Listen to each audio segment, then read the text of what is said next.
Que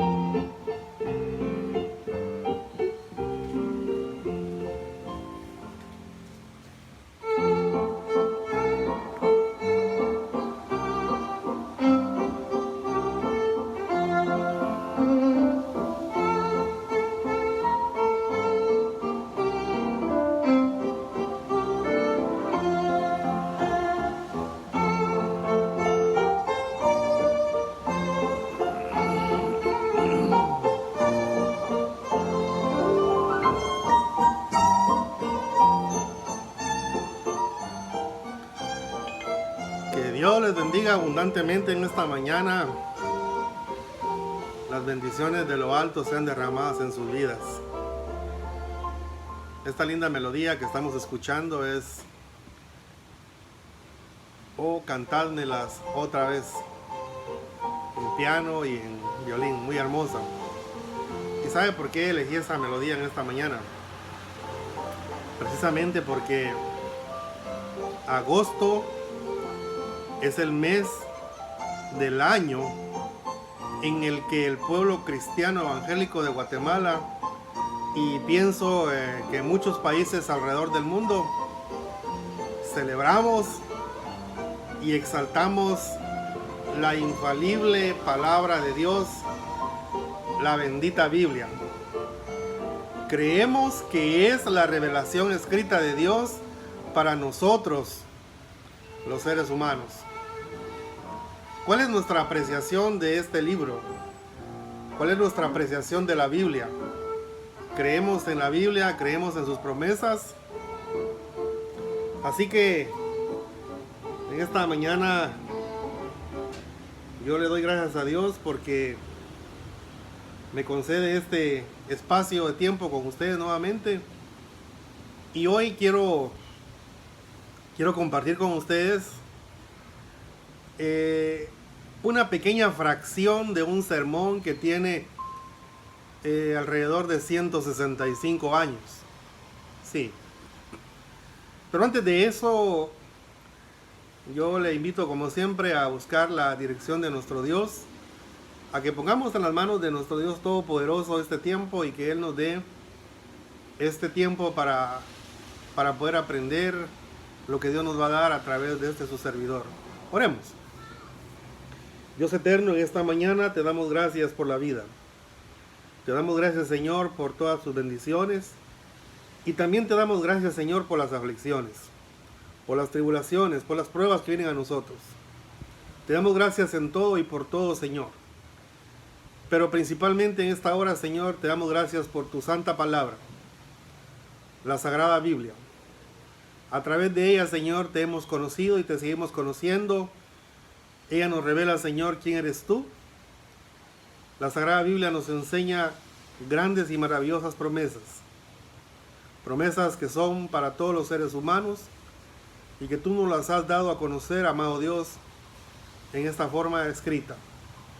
Te damos gracias por este espacio que nos das y rogamos tu bendición y tu dirección como siempre, a fin de que esta palabra, Señor, no sea tu siervo, sino tú, Señor, quien ponga la palabra en mi boca. Porque te lo ruego, amado Dios, con acción de gracias, en el nombre glorioso de tu Hijo amado, Cristo nuestro Salvador. Amén. Normalmente celebramos y exaltamos la palabra de Dios a nivel de iglesia a través de un desfile, anunciando con textos y pancartas, anunciando a los hombres que exaltamos la bendita palabra de Dios. Hoy, por razones ya conocidas, no podemos, pero eso no impide que a través de estos medios exaltemos la palabra de Dios, celebremos la palabra de Dios. Y hoy quiero compartir con ustedes, como dije, la fracción de un sermón que prácticamente tiene 165 años. Este sermón corresponde al pastor Charles Spurgeon. A usted voy a hablar de él. Charles Spurgeon fue un pastor allá en los años 1855, allá en Londres, Inglaterra. Así que fue un hombre que ejerció su ministerio por aquellos lugares. Y en esta hora, como dije, quiero compartir con ustedes algunos fragmentos de su homilía, porque este hombre era especial para predicar y sus sermones, hablando de páginas escritas, por lo menos sería un promedio como de unas de 10 a 12 hojas. Pero hoy solamente quiero tomar algunas porciones y compartir algunos pensamientos de él respecto a esto, porque hoy, a través de lo que vamos a ver, podemos aprender cosas muy importantes acerca de este santo libro, la Sagrada Escritura. Y yo le invito para que tomen su Biblia, hermanos de Iglesia San Pablo, hermanos de iglesias evangélicas que nos acompañan siempre, y también a nuestros amigos, ¿por qué no? Es necesario que un ejemplar de la palabra de Dios también esté en su casa. La palabra de Dios dice de sí misma: lámpara es a mis pies tu palabra y lumbrera a mi camino. Ese fue el pensamiento de David, siervo de Dios. Así que la palabra de Dios, la Sagrada Biblia, tiene un inmenso valor para cada uno de los seres humanos que la estudiamos, que la atesoramos en nuestro corazón, que la aplicamos en nuestra vida. Hay un libro en el Antiguo Testamento que lleva por nombre Oseas, de los profetas menores. Y el capítulo 8 de Oseas nos habla muchas cosas acerca de este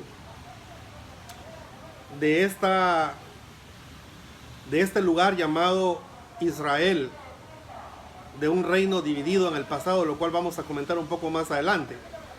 Pero él, a través del profeta Oseas, él condena la forma de vida de su pueblo. Personas que estaban metidos en la idolatría, que habían faltado al pacto con Dios y que se habían rebelado contra la ley de Dios, es decir, se habían rebelado contra su palabra. Entonces, por cuestiones de tiempo no vamos a leer todo el pasaje, solo vamos a centrarnos en el versículo 12. Pero a manera de comentario les quiero decir que ahí se habla repetidamente, se dirige a Israel, se dirige a Samaria, y ahí en el versículo 12 es una nota dirigida directamente, viendo el contexto del versículo 11, es una nota dirigida a Efraín. Efraín era una de las tribus de Israel que conformaban ese reino del norte. Y oiga lo que dice la palabra de Dios, o véalo usted ahí mismo en su Biblia. Dice la palabra del Señor en el capítulo 8 de Oseas, para quienes no lo han encontrado. Capítulo 8 del libro de Oseas, y vamos a leer ahí el versículo 12. Pero veamos el contexto, el versículo 11, para que tengamos la idea de a quién es dirigido ese mensaje. Dice: porque multiplicó Efraín altares para pecar, tuvo altares para pecar. Le escribí las grandezas de mi ley y fueron tenidas por cosa extraña. El Señor añada bendición a su palabra. Póngale atención a ese versículo número 12. Le escribí las grandezas de mi ley y fueron tenidas por cosa extraña. Estimados hermanos, estimados amigos,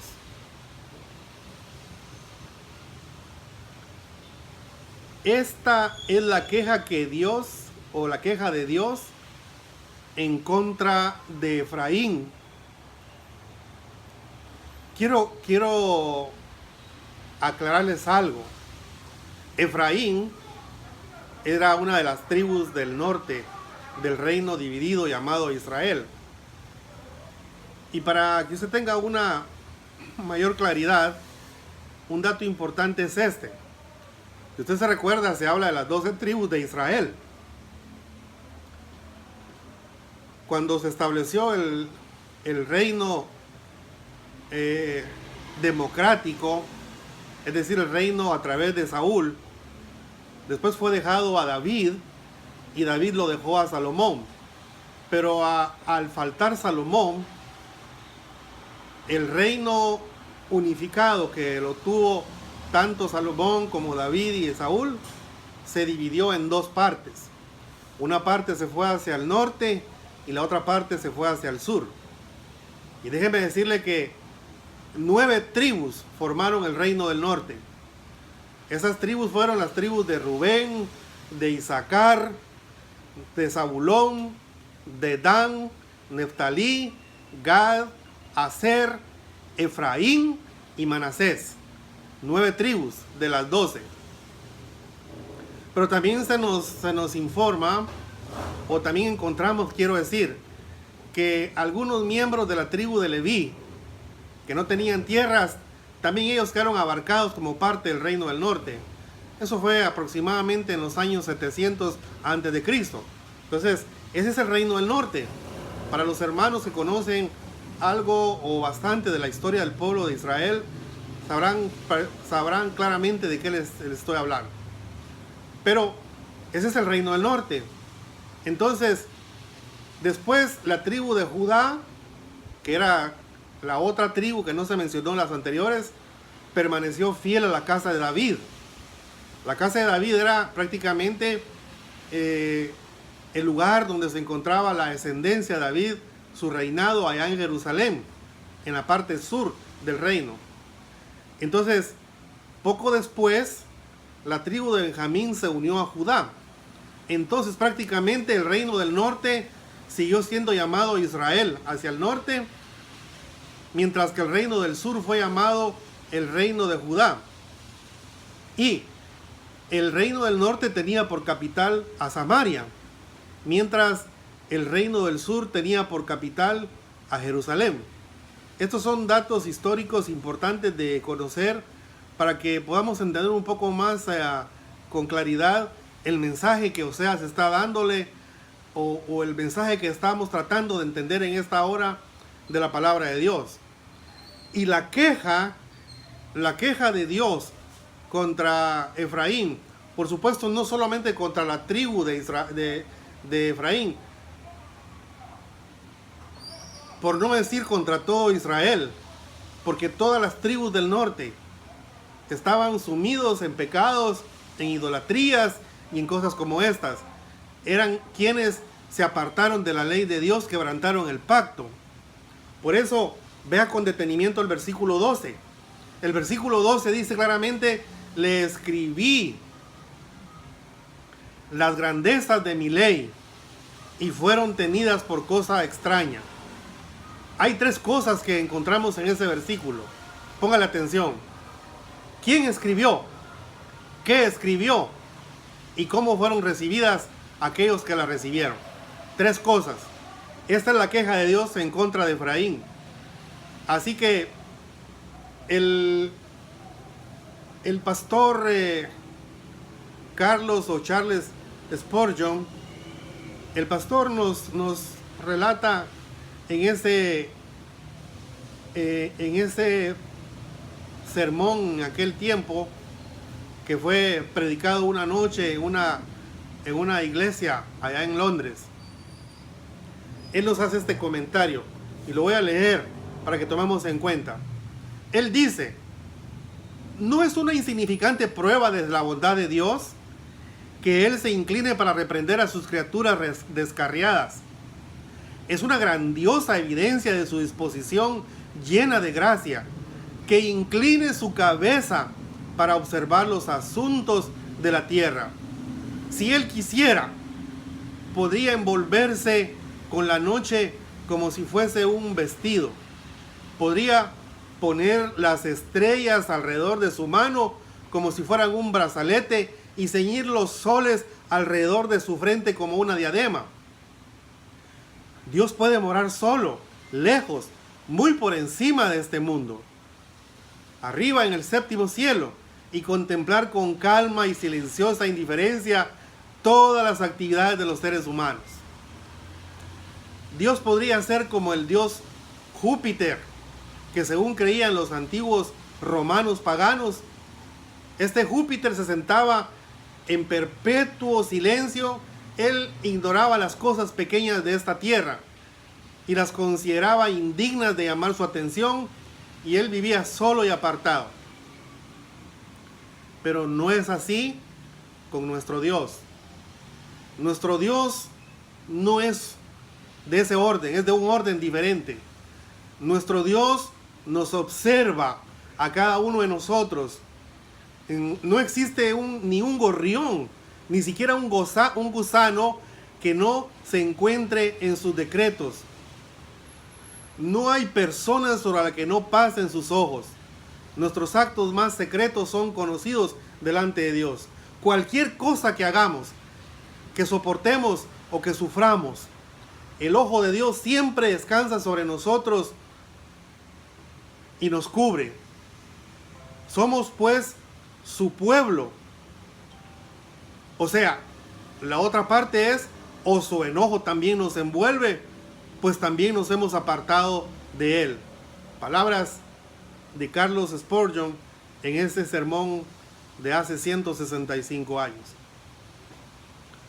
Así que según el versículo que tenemos ahí en Oseas 8:12, lo repito: le escribí las grandezas de mi ley y fueron tenidas por cosa extraña.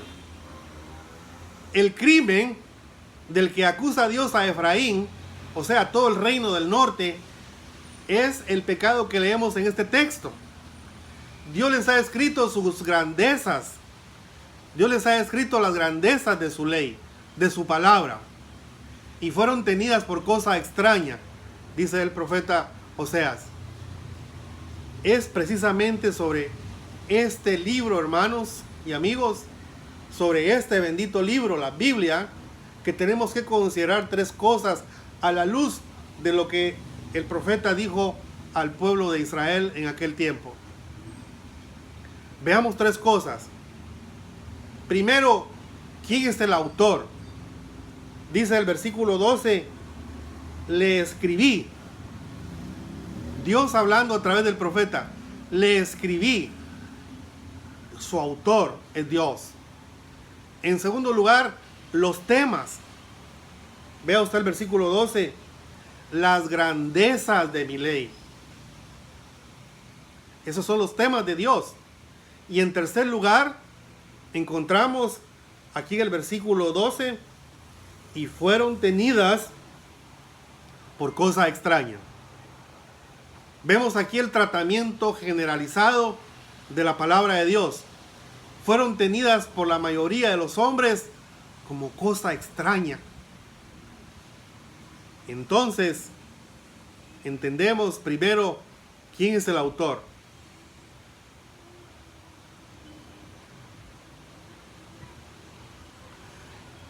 Según el versículo 12,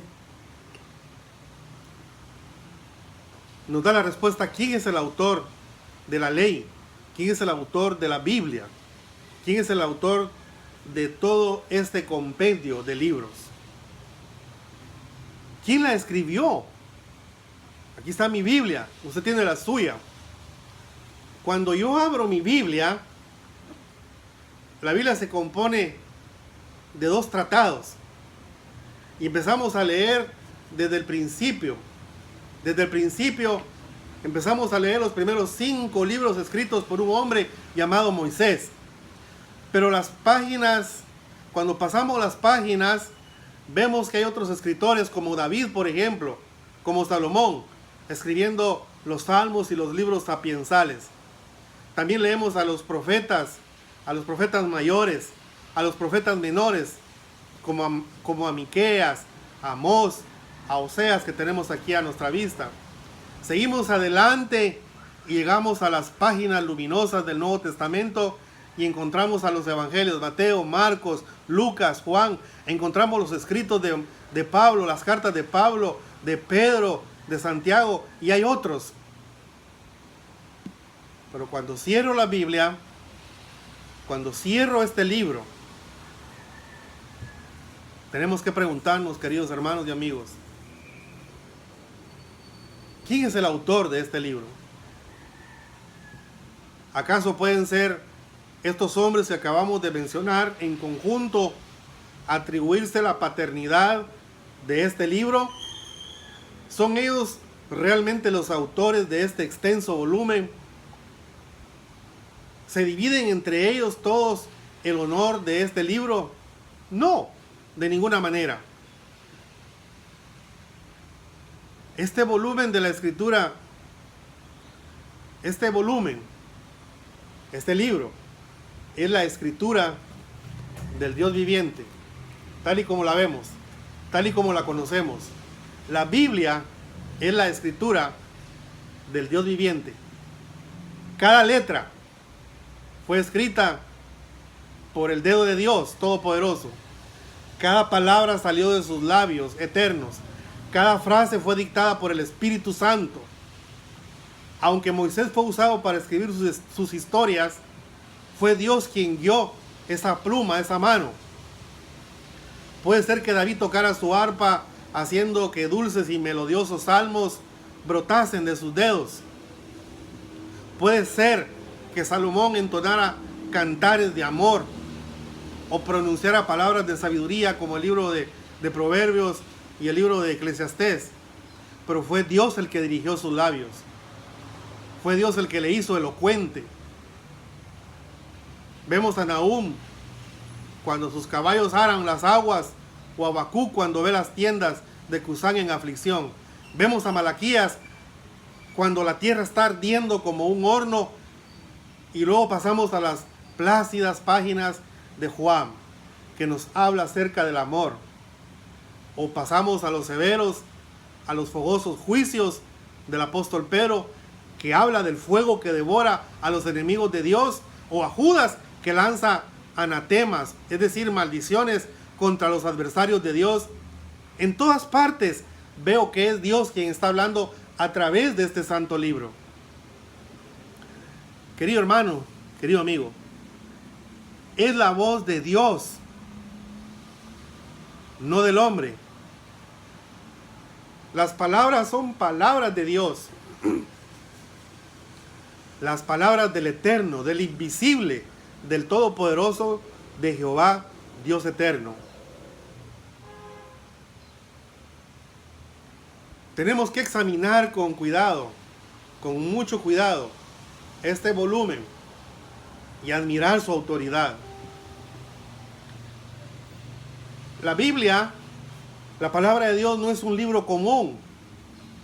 No contiene los dichos de sabios de Grecia, ni los discursos de filosofías de tiempos antiguos. Si estas palabras hubiesen sido escritas por el hombre, entonces nosotros podríamos rechazarlas. Pero no. Pensemos un momento. Este libro es la letra de Dios, que estas son sus palabras.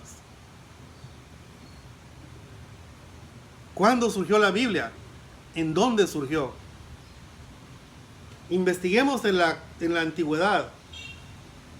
¿Sabe dónde está fechado el tiempo del surgimiento de este libro? De la palabra de Dios. Está fechado en las colinas del cielo. Al mirar sus letras que lanzan destellos de gloria a nosotros, al leer sus capítulos, su significado es grandioso y contienen misterios escondidos. Vayamos a las profecías. La palabra de Dios está llena de inefables maravillas. Este es un libro de los libros, libro escrito por Dios. Entonces, le exaltamos. Es un libro que contiene esa vasta autoridad de parte de Dios. Este libro es la proclamación del emperador del universo. Lejos esté de nosotros ejercitar solamente con nuestra razón para contradecirnos. Nuestra razón, la función de nuestra razón es considerar y averiguar lo que este volumen quiere decir y nunca establecer lo que debería decir. El mensaje es uno solo. Si esta es la palabra de Dios, estimados hermanos y amigos, ¿qué será de algunos de ustedes que no la han leído durante todo el último mes?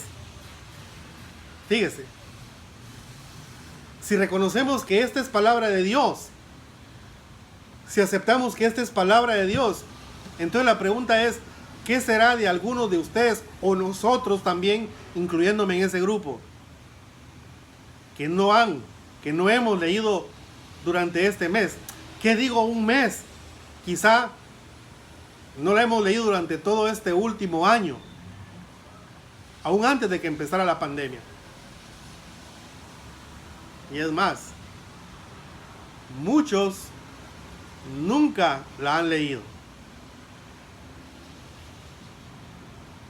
La mayoría de la gente trata con cortesía a la Biblia. Mucha gente tiene hasta una edición de bolsillo muy bonita. Hasta la envuelven en un pañuelo blanco y hay creyentes que así se la llevan al culto. Y cuando regresan a la casa, la guardan en un cajón hasta el siguiente domingo por la mañana. Entonces la vuelven a sacar, a dar un paseo, la llevan al culto, cuando todo cuanto la pobre Biblia recibe es este paseo dominical, ¿sabe? Y así pasa en la mayoría de los creyentes en Cristo. Si esto hacemos nosotros los creyentes en Cristo,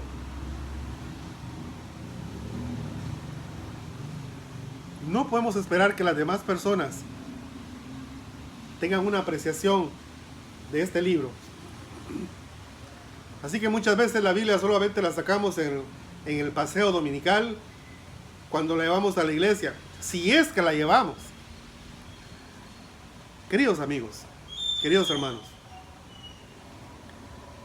el mensaje del profeta Oseas, muy elocuente. Él le decía al reino de Israel: le escribí las grandezas de mi ley. El autor de la palabra es Dios. Él fue quien la escribió. Eso es lo primero que resaltamos en ese versículo 12 de Oseas 8. Lo segundo, el segundo punto aquí a resaltar es que los temas de los que trata la Biblia, las palabras del texto son estas: le escribí las grandezas de mi ley.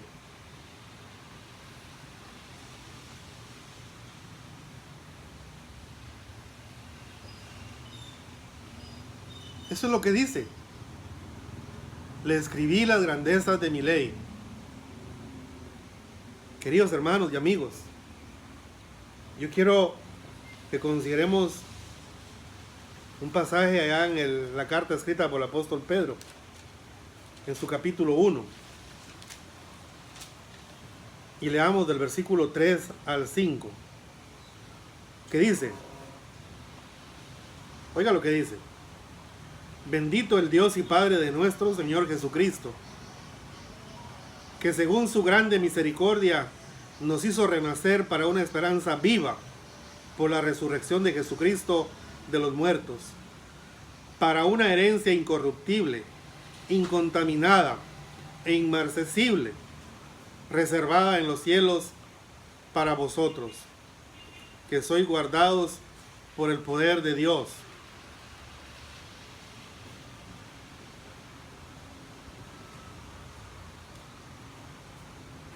Dice el versículo 5 que sois guardados por el poder de Dios mediante la fe para alcanzar la salvación que está preparada para ser manifestada en el tiempo postrero. Así que las grandezas de la ley de Dios, las grandezas de su palabra, aquí están, estimados amigos, aquí están, estimados hermanos. Y el apóstol Pedro dice que para eso nos hizo renacer, para alcanzar esa herencia que no se puede corromper, esa herencia que no se puede contaminar, esa herencia que no se puede manchar. Eso fue precisamente lo que el profeta dijo de parte de Dios a los habitantes del reino del norte, encabezados en este caso por la tribu de Efraín. Les escribí las grandezas de mi ley. Y el apóstol Pedro aquí nos acaba de confirmar que hay realmente cosas maravillosas, preciosas promesas de parte de Dios. La Biblia habla de grandes cosas y solamente de grandes cosas. No hay nada en esta Biblia que no sea importante. Cada versículo contiene un significado. Y si todavía no lo hemos encontrado, esperemos hacerlo. Una de las cosas preciosas que encontramos en la palabra de Dios, como dice el profeta Oseas, una de esas grandezas de la ley de Dios, me dice que si he tenido un encuentro personal con Jesús, cuando yo muera, me recibirá un cielo de gozo y amor. Los ángeles me esperarán con sus brazos abiertos, y yo, llevado por las potentes alas de los querubines, sobrepasaré la velocidad del rayo y me remontaré más allá de las estrellas, al mismo trono de Dios, para morar ahí por siempre y para siempre. Esa dulce escena más allá de las nubes, dulces campos revestidos de verde vivo y ríos de delicias. ¿Acaso estas no son grandes promesas? ¿No son grandiosas promesas? En la palabra tenemos cosas impresionantes. Pablo lo dijo de esta manera, allá en el segundo libro de Corintios. Cosas que ojo no vio, ni oído oyó, ni han subido en corazón de hombre, son las que Dios tiene preparadas para los que le aman. Así que la Biblia contiene maravillas. La Biblia contiene el mensaje de Dios de salvación al hombre. La Biblia le habla al hombre enseñándole que Cristo murió por sus pecados y que ahora creyendo en Él, teniendo fe en Él, confesándole con su boca que Él es el Señor, entonces será participante de esas grandezas de la palabra de Dios. Ahora bien, Dios es el autor de la Biblia. Dios escribió la ley. Esa ley contiene grandezas. La Biblia contiene grandezas, muchas promesas. Nuestro último punto aquí, estimados todos, es el trato que la pobre Biblia recibe en este mundo. ¿Y sabe por qué? Porque en la parte final del versículo 12 de Oseas, capítulo 8, dice: y fueron tenidas por cosa extraña. Las grandezas de la ley de Dios, la grandeza de la palabra de Dios, ¿qué hicieron ellos? Fueron tenidos como cosa extraña, como una cosa extraña. Por eso decimos, queridos hermanos y amigos, que el otro y tercer punto aquí en este versículo es el trato que la Biblia recibe generalizado en este mundo. Es considerada como cosa extraña. ¿Qué quiere decir que la Biblia sea considerada como una cosa extraña? En primer lugar, quiere decir que es completamente ajena a muchas personas porque nunca la leen. Se cuenta que en cierta ocasión estaba leyendo alguien la historia de David y Goliat. ¿Conoce usted la historia de David y Goliat? Espero que sí. Bueno, alguien estaba leyendo la historia de David y Goliat.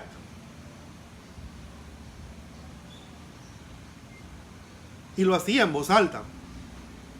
Pero en ese mismo lugar estaba una persona presente, una persona ya entrada en años. Y al final de escuchar la historia, preguntó: Dios mío, dijo, qué historia tan interesante. ¿En qué libro está?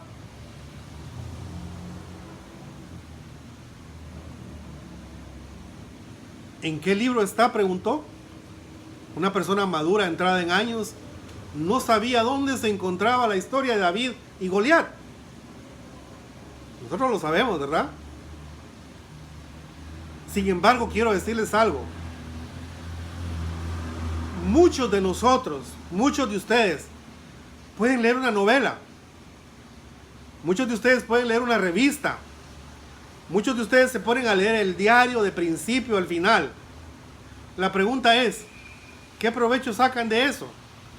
Cada mañana podemos comprar el diario, las noticias y empezar a leer desde el principio y hasta el final. Ojalá fuera la Biblia. Y entre nosotros también hay creyentes, de ese tipo de creyentes, que en lugar de leer la Biblia, mejor prefieren leer una novela o una revista, y ahí sí se la repasan, pero no pueden leer la palabra de Dios. Este manjar sólido, perdurable, sustancioso y que satisface, permanece sin ser probado, permanece guardado en la estantería del abandono, mientras que todo cuanto el hombre escribe viene a tomarse como el plato del día, como el menú del día, es devorado con avidez. El profeta dice: le escribí las grandezas de mi ley y fueron tenidas por cosa extraña. Quizá alguien entre nosotros, quizá alguien entre ustedes, quiero decir, nunca la han leído, nunca han leído la palabra de Dios. Aún podría decir que alguno que se llame creyente en Cristo nunca ha leído la palabra de Dios, porque quizá para usted la palabra de Dios es como cosa extraña. Y esa es nuestra culpabilidad, esa es su culpabilidad. Si usted no lee la Biblia, es culpable por ello. Algunos de ustedes nunca la han leído completa. ¿Cuántos hemos leído la Biblia completa durante el tiempo que llevamos de ser creyentes? ¿O cuántas veces la hemos leído durante nuestra vida de creyentes? Y su corazón, estimado hermano, nuestro corazón nos dice que lo que en esta mañana se está hablando es la pura verdad. Sabemos, hermanos, sabemos, amigos,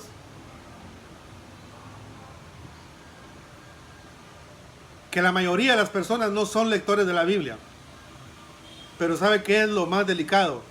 Aquellos que dicen llamarse hijos de Dios, aquellos que dicen llamarse creyentes en Cristo, aquellos que dicen llamarse cristianos. Ustedes afirman que tienen una Biblia en la casa. Bueno, ¿acaso pienso que son tan paganos que no tienen una Biblia en la casa?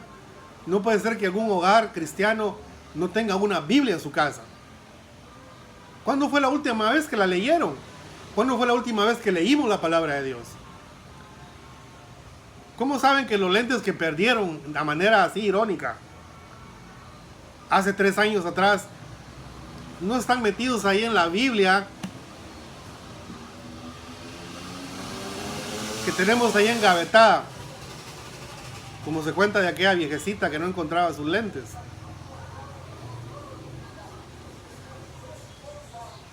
Es triste, hermanos, pero muchos de ustedes no han leído ni una sola página desde hace mucho tiempo, y aún yo puedo caer en ese descuido.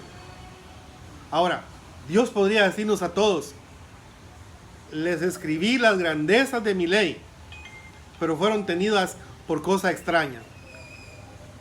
Los jóvenes, cuando somos jóvenes, opinamos que la Biblia es muy aburrida, y esa es la palabra que usamos: extraña.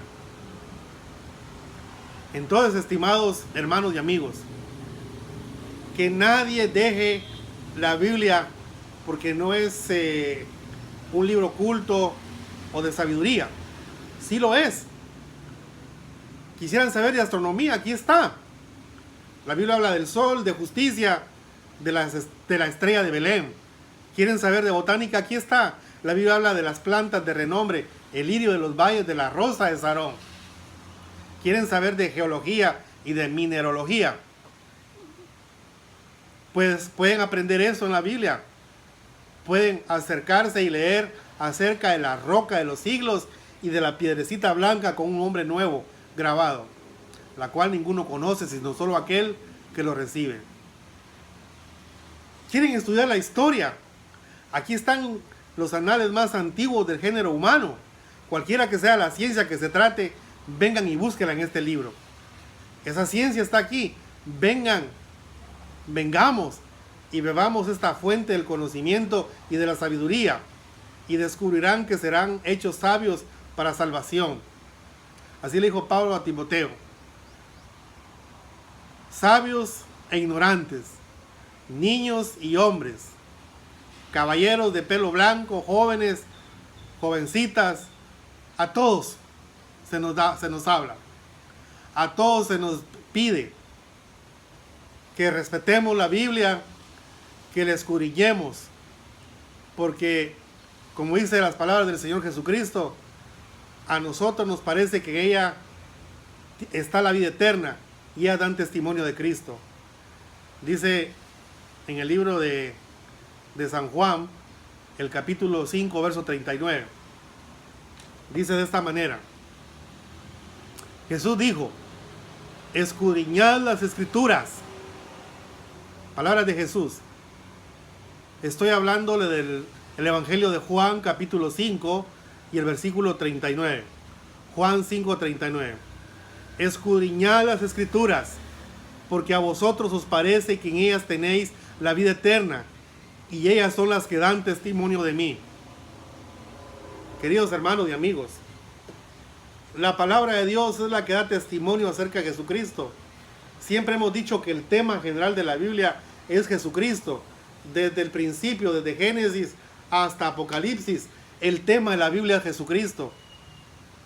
Ahí se nos hablan las grandezas de la palabra, porque fueron escritas por el Señor. El apóstol Pedro dice que los santos hombres que la escribieron fueron guiados por el Espíritu Santo.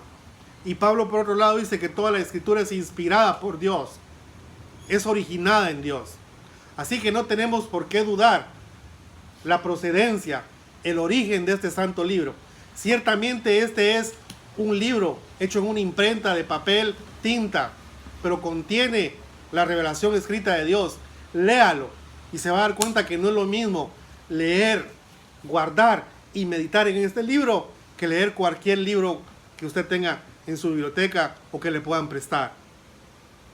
¿Y sabe por qué? Porque si usted escudriña las Sagradas Escrituras, la Biblia dice que la fe viene por el oír y el oír por la palabra de Dios.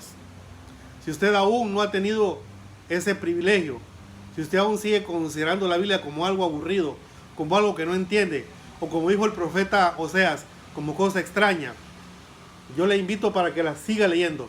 Si usted aún no ha tenido un encuentro personal con Jesús, yo le sugiero que lean el Nuevo Testamento, el Evangelio de Juan y el libro de Romanos para empezar. Y a ustedes, mis hermanos, quiera Dios, en su infinita misericordia, cuando lean la Biblia, pongan en sus almas esos rayos iluminadores del sol de justicia por la obra del siempre presente Espíritu Santo. De este modo, todo cuanto lean ustedes, todo cuanto leamos, nos será de provecho y para nuestra salud. Así que el Señor nos ayude. La Biblia es maravillosa. Que Dios nos ayude. Que Dios permita que esta palabra siga presente en todos los hogares, pero no engavetada. Cada día dediquemos un tiempo para leerla, para estudiarla, para aplicarla. El Señor Jesucristo en su último libro, Apocalipsis, dice: bienaventurado el que lee, los que oyen las palabras los que oyen las palabras de esta profecía y guardan las cosas que en ellas están escritas, porque el tiempo está cerca. Jesús viene y queda poco tiempo para leer su palabra, para conocer más de las grandezas que para muchos como aquellos que estaban en el tiempo de Efraín, la rechazaban como cosa extraña. Y si usted rechaza la Biblia como cosa extraña, es precisamente porque anda en pecado, porque usted está viviendo lejos de la voluntad de Dios. Pero Dios le está llamando, y la Biblia puede hacer esa obra en usted al escucharla, al leerla, y usted vendrá a Jesucristo a tener un encuentro personal con Él para perdón de pecados y vida eterna. ¡Qué bendición! Exaltamos la palabra de Dios, celebramos la palabra de Dios. La gloria sea para Él. Vamos a concluir orando, dándole gracias a Dios. Acompáñenme en mi oración. Amantísimo Señor que estás en los cielos, quiero alabarte, Señor, en esta hora, y quiero glorificarte por tu bendita palabra, Señor, por esa maravillosa palabra que nos has dado, que aunque fue usada por instrumentos humanos, pero surgió, Señor eterno, de ti. Oh, bellas palabras de vida. Maravilloso sea tu nombre, Señor, por siempre. Y ayúdanos, Señor, como pueblo tuyo, a cada hijo tuyo, a venir a tu palabra, a seguir alimentándonos, a seguir nutriéndonos por medio de ella. Te ruego por nuestros amigos, Señor, que por medio de ella encuentren el camino a ti. Por medio de ella puedan entender que la Biblia da testimonio de Jesucristo, de su obra salvadora y de tantas promesas. Gracias, bendito Dios. En el nombre glorioso de tu Hijo amado, nuestro Señor Jesucristo. Amén. Bendiciones a todos. Dios les guarde. Hasta pronto.